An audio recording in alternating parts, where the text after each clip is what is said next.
2026 IPL தொடரினுடைய இரண்டாவது தகுதிச் சுற்று போட்டியில் குஜராத் டைட்டன்ஸ் அணியிடம் ராஜஸ்தான் ராயல்ஸ் தோற்ற நிலையில் வைபவ் சூரியவன்ஷி கண்ணீர் விட்ட சம்பவம் சமூக வலைத்தளங்களில் பரவிட்டு இருக்குங்க.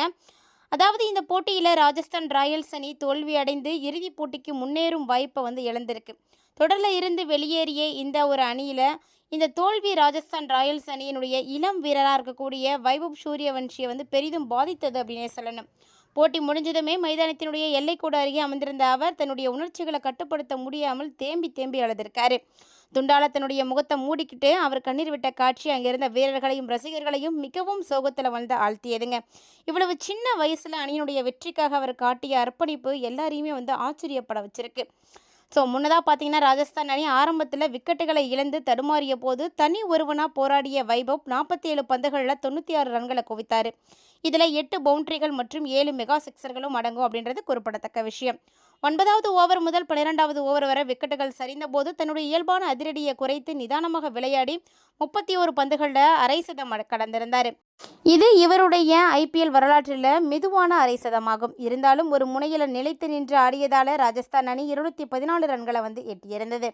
இந்த சீசனில் மொத்தமாக பார்த்தீங்கன்னா 16 போட்டிகளை விளையாடிய வைபவ் சூரியவன்ஷி 776 ரன்களை குவித்து மலைக்க வைத்திருக்காரு. மேலும் இவருடைய ஸ்ட்ரைக் ரேட் பார்த்தீங்கன்னா 237.30. தற்போது ஆரஞ்சு தொப்பியை தன்வசம் வைத்துள்ள இவர் இறுதிப் போட்டியில் சும்பன் கில் அல்லது சாய் சுசருடைய பெரிய இன்னிங்ஸ் ஆடலை அப்படின்றது இந்த சீசனில் அதிக ரன் எடுத்த வீரர் அப்படின்ற ஒரு பெருமையும் 15 வயதிலே பெற்றிருந்தார். 215 ரன்கள் என்ற கடினமான இலக்கை விரட்டிய குஜராத் அணிக்கு கேப்டன் சுமன் கில் மற்றும் சாய் சுதர்சன் ஜோடி சிம்ம சொப்பனமாக இருந்தது. 2 பேரும் சேர்ந்து பார்த்தீங்கன்னா 167 ரன்கள் சேர்த்து வெற்றியை உறுதி செய்திருக்காங்க. கில் 53 பந்துகளில் 104 ரன்கள் குவித்து ஆட்டம் இழக்காமல் இருந்திருக்காரு.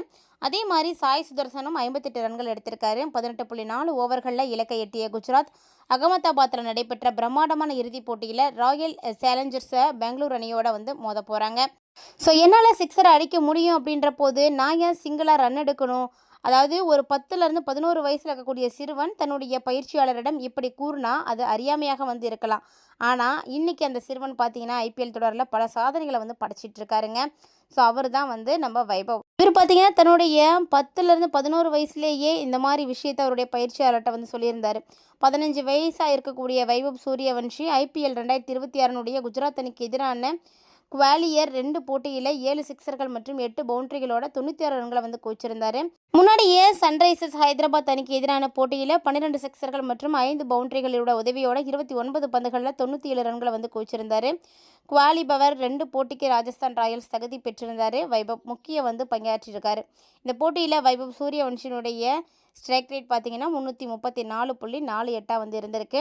ஐபிஎல் வரலாற்றில் அதிவேகமாக சதமடித்த கிறிஸ் கெய்லியினுடைய சாதனையை வைபவால் முறியடிக்க முடியாமல் போயிருக்கலாம். ஆனால் ஐபிஎல் தொடர் ஒன்றில் அதிகபட்சமாக 59 சிக்ஸர்கள் அடித்த கிறிஸ் கெய்லியினுடைய சாதனையை அவர் முறியடிச்சிட்டாரு. முன்னாடி பார்த்தீங்கன்னா சன்ரைசர்ஸ் ஹைதராபாத் அணிக்கு எதிரான போட்டியில் வைபவ் 36 பந்துகளில் சதம் விளாசினார். இது மட்டும் இல்லாமங்க லக்னோ சூப்பர் ஜெயிண்டன்ஸ் அணிக்கு எதிராகவும் 244 ஸ்ட்ரைக் ரேட்டோட 93 ரன்களை எடுத்திருந்தார். 15 வயசு வைபவ் சூரியவன்ஷியிடம் அப்படி என்னதான் சிறப்பு இருக்குது? அவர் ஏன் இவ்வளவு ஆக்ரோஷமாக பேட்டிங் செய்கிறாரு? சிக்ஸர் மெஷினாக உருவெடுத்திருக்காரு அப்படின்றத பற்றியெல்லாம் நம்ம தொடர்ந்து பார்க்க போகிறோம். ஆக்ரோஷமான அவருடைய இந்த ஒரு நிலை அவருக்கு எந்த விதமான பயமும் இல்லை அப்படின்றத உறுதிப்படுத்தியிருக்குங்க. வைபவ் சூரியவன்ஷி தன்னுடைய 12 வயதிலேயே பீகார் அணிக்காக முதல் ரஞ்சித் கோப்பை போட்டியில் விளையாடினார். அந்த அணி தொடருடைய பயிற்சியாளராக இருக்கக்கூடிய விகாஸ்குமார் வைபவ் ஆரம்பத்தில் இருந்தே அச்சமில்லாமல் விளையாடிட்டு இருக்காரு. 12 வயசில் முதன்முறையாக மும்பை அணிக்கு எதிராக ரஞ்சித் கோப் போட்டியில் களமிறங்கும் பொழுது அவர் பெரிய அளவில் ரன்கள் எடுக்கலை. ஆனால் மும்பையினுடைய முன்னணி பந்து வீச்சாளர்களுக்கு எதிராக அவர் கவர் டிரைவர் மற்றும் புல் ஷாட்டுகள் ஆடிய விதம் பார்க்கறதுக்கு ரொம்பவே சூப்பராக இருந்துச்சு அப்படின்னு அவர் குறிப்பிட்டிருக்காரு. அதே நேரம் சன்ரைசர்ஸ் ஹைதராபாத் அணிக்கு எதிராக 97 ரன்களை குவித்திருந்தார் இல்லையா, அந்த செய்தி பார்த்திங்கன்னா இன்னுமே பரபரப்பை ஏற்படுத்தினது தான் சொல்லணும். அதாவது அவர் பார்த்திங்கன்னா த்ருவ் ஜுரல் வைபவ் சூரியவன்ஷி தன்னுடைய திறமை மீது மிகுந்த நம்பிக்கை கொண்டவர். என்னால் இதை செய்ய முடியாது அப்படின்ற சந்தேகம் அவருடைய மனசில் துளி கூட இருந்ததே கிடையாதுங்க. ஏன்னா கடந்த ஐபிஎல் தொடரில் பார்த்தீங்கன்னா குஜராத் டைட்டன்ஸ் அணிக்கு எதிராக 38 பந்துகளில் 101 ரன்கள் எடுத்த பிறகு பேசிய வைபவ், நான் பந்து வீச்சாளர்களை பார்க்கறதே கிடையாது, பந்தை மட்டும்தான் கவனித்து விளையாடுறேன் அப்படின்னு சொல்லியிருந்தார். ஸோ அப்போலேருந்து எல்லாருக்குமே வந்து வைபவ் மேலே ஒரு நம்பிக்கை வந்தது. வைபவ் சூரியவன்ஷி களத்தில் விளையாடக்கூடிய விதம், இந்த வார்த்தைகள் எல்லாத்தையுமே வந்து உறுதிப்படுத்துறது. குஜராத் கிரிக்கெட் சங்கத்தின் அகாடமி இயக்குனராக இருக்கக்கூடிய ஹிதேஷ் மெகிம்தார், வைபவ் சூரியவன்ஷி இந்த தலைமுறையினுடைய ஒரு வீரர். 15 வயசில் பல வீரர்கள் கிரிக்கெட் விளையாடுறாங்க. ஆனால் வைபவ் சூரியவன்ஷியினுடைய ஆட்டம் தனித்துவமாக இருக்குது. அவருக்குள்ள எந்த பயமும் இல்லை. ரொம்ப இயல்பாக விளையாடுறது தான் அவருடைய மிகப்பெரிய பலம் அப்படின்னு வந்து குறிப்பிட்டிருக்காரு. மேலும் பார்த்திங்கன்னா, அவர் ராகுல் டிராவிட் மற்றும் புஜாராவுக்கு பொறுமை என்பது அப்படிங்கிறது இயல்பான திறமையாக இருந்தது மாதிரி அதிரடியாக பேட்டிங் செய்வது வைபவ சூரியவன்ஷிக்கு இயல்பாகவே இருக்குது. இது ஒரு திறமை தான். இந்த திறமை கொண்டவங்களுக்கு இதை வந்து எதையும் வந்து கற்றுத்தரணும் அப்படின்ற அவசியம் கிடையாது. அது அவங்களுக்குள்ளேயே தானாக வந்து வரக்கூடிய ஒரு விஷயம் அப்படின்னு தெரிவிச்சிருக்காரு.